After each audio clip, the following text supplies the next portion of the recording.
welcome to a Battlefield video, and today we are going to talk about my favorite weapons from each class: Scout, Support, Medic, and Assault. First, with the Scout class, my favorite sniper from the Scout class is the Gavir 98. It is a rifle that has the fastest bullet velocity out of the other snipers, and damage does not drop that much for farther shots, and the rifle does 100 damage in total. Next is the Medic. My favorite rifle in the Medic class is the Schmelzer M1916. It is a gray semi-automatic rifle that does 54 damage in total and holds 26 rounds in each magazine and has some control to it. Next is the Support class. Now, my favorite weapon from the Support class is the Lewis gun suppressive.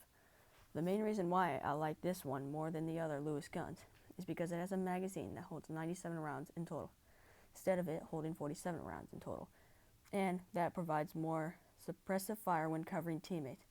And is more of a hip-firing gun, and it only does 24 damage, but it has many rounds and does 24, and he has many rounds, so 24 damage is still a lot.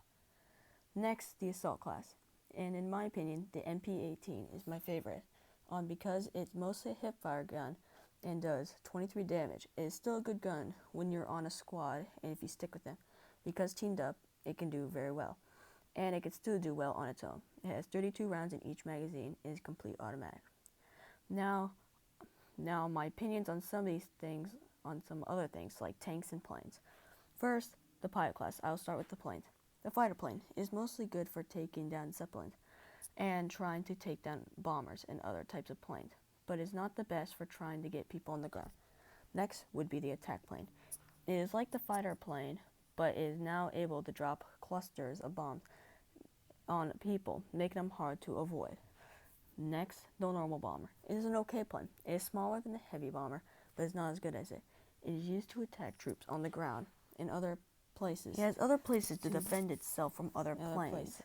Now for the heavy bomber. It is an improved version of the normal bomber. It is bigger, which makes it a bigger target to anti-aircraft guns, but it drops cluster bombs, which is even harder to avoid.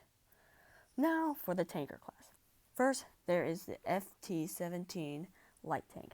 This tank is one of the most useful because it's the only tank that has a full 360 rotating turret, and that helps you when you get stuck in a dead end. And there's another tank, when there's another tank, you can still fight it back. It's also paired with a machine gun to fight off infantry, but it has its flaws. It is lightly armored and it won't last long. Next, for tanks, the next tank is the Mark V tank. It has machine guns for the driver to fight off troops. It has 2 cannons on the sides for 2 other people to fire at other tanks. It is more armored than the FT-17 tank, but the cannons do not go full 360. Next is the ST Charman. It is classified as an assault tank. It is more lightly armored. It has cannons that don't go full 360, and it has machine guns, once again, to fight off troops. But it has pigeons that call an artillery strike around the tank. Next is the artillery truck. It is armed with an artillery gun and machine guns.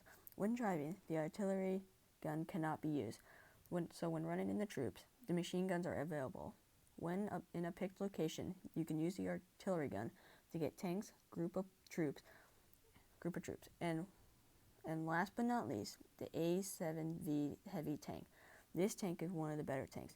It has flamethrowers, machine guns on the sides, and 1 cannon on the front, and it has a way to escape other tanks by using a smoke screen. It is a very armored tank, and the 1 cannon is not a 360 run cannon. Thank you for watching, and if you have not, please hit the subscribe button. It would be helpful, but if you don't want to, whatever. But anyways, have a great day, and I am Doge Gameplays, and once again, thanks for watching.